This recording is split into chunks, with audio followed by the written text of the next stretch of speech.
जी नाज़रीन, मैं इस वक्त मौजूद हूँ तहसील डस्का में और जैसे कि डस्का में सर्दी की आमद शुरू हो गई है और आज हम जानेंगे डस्का के दुकानदार हजरात से और शहरियों से कि ड्राई फ्रूट किस रेट में फ़रोख्त हो रहा है और किस रेट में ख़रीदा जा रहा है। जी, काजू का रेट है 900 रुपये पाव जो रोस्टेड वाला है, और जो कच्चा है उसका भी सेम रेट है।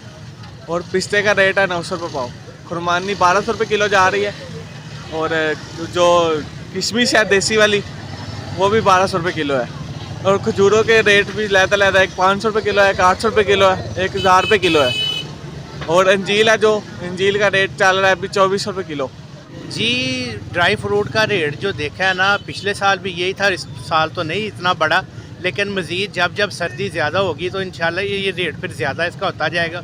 और रेट ज़्यादा इसलिए हो रहा है कि बॉर्डर बंद है और इस वजह से ये आ नहीं रहा ड्राई फ्रूट इतना। और ये जो ड्राई फ्रूट है ये वो पिछले साल वाले रेट में।